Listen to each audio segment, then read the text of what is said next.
So I just finished Itaewon Class. As a huge fan of Korean dramas, I'm so excited to be partnering with the KCCLA for this Korean Webtoon-based drama review. It's not my usual go-to show, but Park Seo-joon is in it, and I'll watch anything he does because he's my favorite. It was such a gripping underdog story with so many life lessons and social issues, but there was not an ounce of romance in the show. This story is about Park Seo-joon. Because of his dad's job, he moves schools during his senior year. He stood up to the school bully on his first day of school and punched the school bully in the face. This school bully happens to be the heir to the biggest food company in Korea, also the son of his father's boss. So both of their fathers were called to the school to accept punishment. And of course, Seo-joon is the one who gets punished instead of Gun-won. He's going to be expelled from school, have legal charges pressed on him. And President Jang, the father of Gun-won, he says he will drop the charges if Seo-joon will kneel in front of Gun-won and apologize. What would you do? Well, he says that his father raised him differently and he 100% will not kneel and apologize since he didn't do anything wrong. Gun-won is the bully. So he gets expelled and his father gets fired. It's very sad. Then Gun-won causes a really big accident and it enrages Seo-joon, who thinks he did it on purpose. And so basically is about to kill him, like gonna bash his head in. And his crush, Suya, shows up and it's like, no, don't do that. And so he gets caught. He has to go to jail for 3 years. And then, of course, once again, President Jang, Gun-won's father, says, I will drop the charges on you if you will get on your knees and kneel. And Park Seo-joon is just enraged. He absolutely refuses to do such a thing, which I get it. What would you do? I don't know.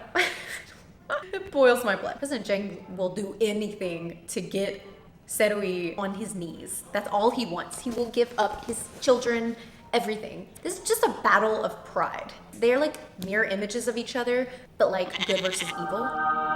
Anyway, he takes the prideful higher road and refuses to kneel for President Jang, leading him to spend 3 years in prison and become not only a high school dropout, but now a ex-convict.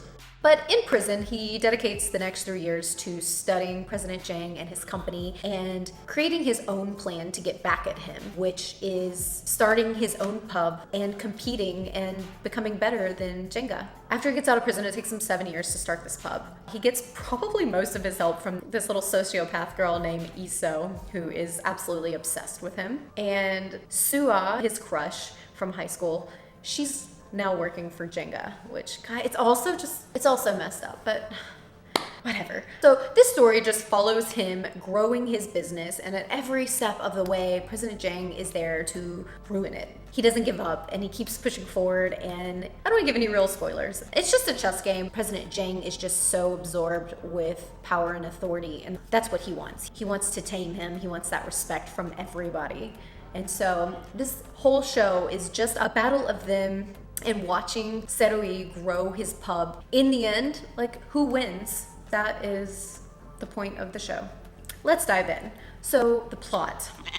I love this plot. I felt like it was very original. It's not something that I would typically choose to watch on my own. I watched it because Park Seo-joon was in it, but I'm glad I did. It was really cool, and I love a good underdog story. It started super strong, and then they did like this 4-year jump, which I felt like was unnecessary, and it kind of began to drag a little bit. All of the characters were unique and interesting and super flawed, and I liked that. The downside is that some of them were a little one-dimensional, like you kind of always knew how they would react, what they would do next. The girls though, they definitely kind of dragged the story for me. They never really grew. Like their relationship kind of stayed stagnant throughout. They had like one breakthrough, nothing changed. At the beginning I understood, but then after a decade it didn't evolve, and that felt kind of weird. For the first time, I really did not like either girl. I was entertained by Iso sometimes because she would do or say crazy things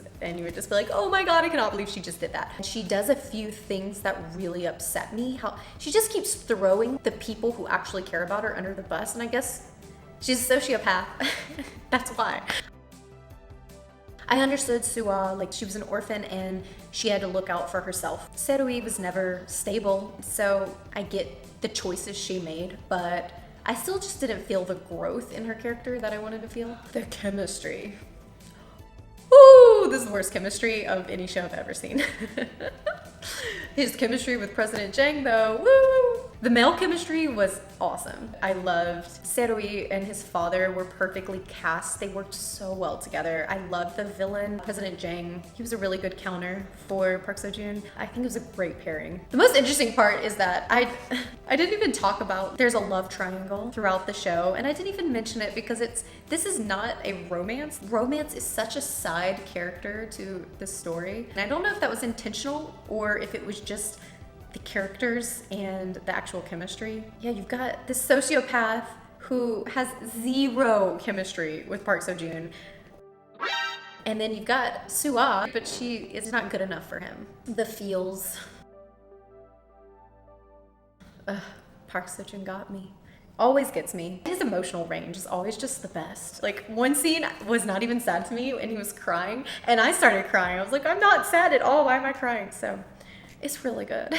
The father-son scenes, just waterworks. So good. Both of them are just incredible actors. Wow, that's all I'm gonna say. It's so good. Okay, overall, I'm giving Itaewon like an 8 out of 10. I love the storyline, it was unique. I love this like underdog story. It was about pride and the real world and consequences. They would have fixed the romance or the female characters. I feel like that would have made this show better. The drag at the end was a little too much for me, but I think it was a great show. I mean, Park Seo-joon can do no wrong. So I highly recommend it. Honestly, I feel like I wanted the love triangle to end and all of them end up with different people, but that didn't happen. Serui loved Suwa for 15 years and Iso loved Serui for, I don't even know, 8 years or something crazy. And they don't love you back in real life. They're never gonna love you. Girl, after all those years, if he doesn't love you, he don't love you. Move on, find someone better. But they made it happen in this show, so that's nice. I even liked Isu with the other second, I don't know if he's the second lead, he's the third lead. I liked him for her just because he took care of her and she just treated him like dirt. I did not like the way all of that was resolved. She like left him to die, literally. And then, I just can't. The romance, the chemistry, it was all so weird. The only one who, Suwa probably ends up with Park Bo-gum, so good for her, like, congratulations. After all that, she got blessed.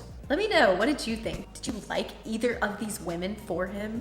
Do you think he could have done better? What should I watch next?